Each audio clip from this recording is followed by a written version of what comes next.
Φίλοι μου, γεια σας και καλώς ήρθατε σε ένα ακόμα επεισόδιο του Car Stories. Σήμερα θα μιλήσουμε για ένα από τα πιο κρίσιμα αλλά και παρεξηγημένα, μπορούμε να πούμε, εξαρτήματα του κάθε αυτοκινήτου. Και αυτό δεν είναι ούτε ο κινητήρας, ούτε το κυβότι, ούτε καν τα φρένα, αλλά θα μιλήσουμε για τα αμορτισέρ. Ένα εξάρτημα που καθορίζει όχι μόνο την άνεση, αλλά και την ασφάλεια σε κάθε διαδρομή. Οπότε μείνετε μέχρι το τέλος, γιατί θα δούμε τι ακριβώς κάνουν, πότε πρέπει να τα αλλάζουμε, ποιες είναι οι διαφορές μεταξύ των τύπων που υπάρχουν και ποιες παγίδες να αποφύγετε όταν έρθει η ώρα της αντικατάστασης. Ας το πιάσουμε όμως λίγο από την αρχή. Τα αμορτισέρ ή αλλιώς αποσβεστήρες κραδασμών δεν σηκώνουν το βάρος του αυτοκινήτου όπως πολλοί λαθασμένα νομίζουν. Αυτή είναι δουλειά των ελαττηρίων. Ο ρόλος τους είναι να ελέγχουν την ταλάντωση που προκαλούν τα ελαττήρια όταν το αυτοκίνητο περνάει πάνω από λακκούβες, σαμαράκια ή και γενικότερα ανομαλίες του δρόμου. Πιο απλά, τα αμορτισέρ αποτρέπουν το πήγαινε έλα εντός εισαγωγικών του αυτοκινήτου.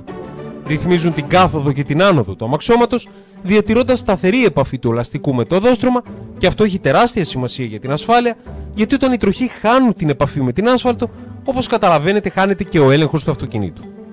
Τεχνικά, πρόκειται για έναν υδραυλικό κύλινδρο με ένα έμβολο που κινείται μέσα σε λάδι. Όταν συμπιέζεται ή εκτείνεται, το λάδι αναγκάζεται να περάσει από στενά κανάλια, δημιουργώντας αντίσταση όπου αυτή είναι η απόσβεση.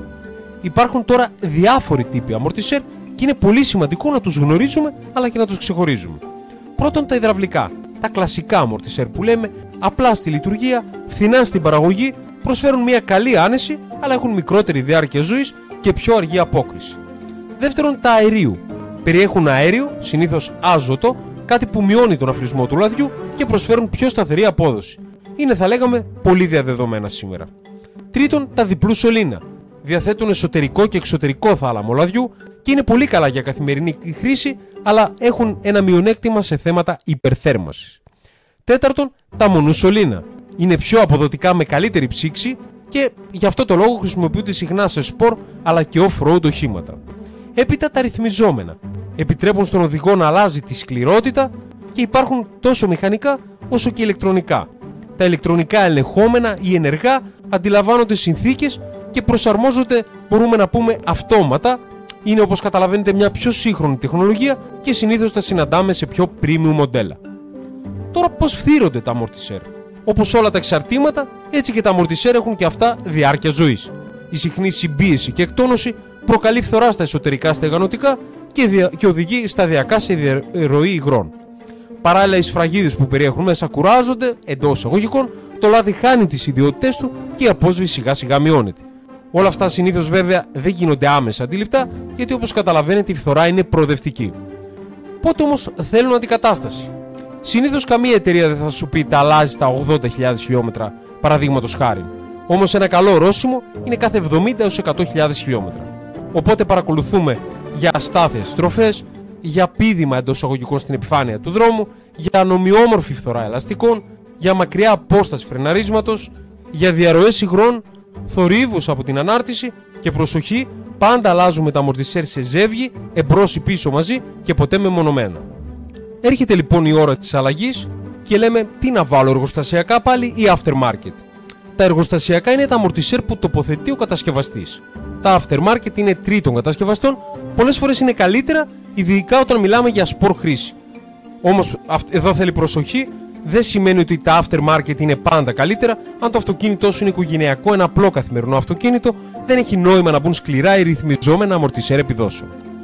Τώρα και κάποιες συμβουλές για τη συντήρηση.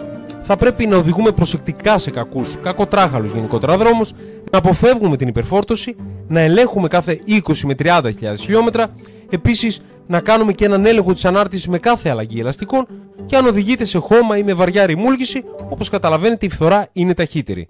Και πάντα τα συνδυάζουμε με σωστά top mounts, δεν αλλάζουμε ποτέ τα αμορτισέρ, αλλά πάντα αλλάζουμε και τις βάσεις του. Τώρα, κάποια λάθη που γίνονται, συχνά λάθη κατά την αντικατάσταση των αμορτισέρ. Πολλές φορές αντικαθιστούν αμορτισέρ με χρήση ακατάλληλων εργαλείων. Η χρήση κρουστικών εργαλείων μπορεί να προκαλέσει ζημιά στα αμορτισέρ.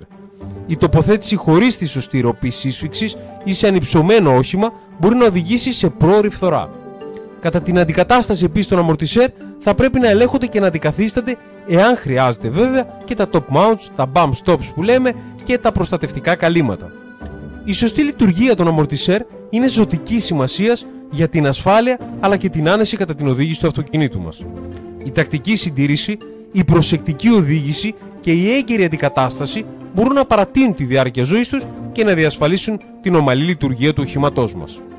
Αν βρήκατε χρήσιμες αυτές τις πληροφορίες και σας άρεσε το βίντεο, κάντε like, εγγραφείτε στο κανάλι μας, μοιραστείτε το βίντεο με φίλους που ενδιαφέρονται για την αυτοκίνηση και γράψτε κάτω στα σχόλια αν έχετε απορίες ή εμπειρίες από αλλαγές αμορτισέρ στο δικό σας αυτοκίνητο.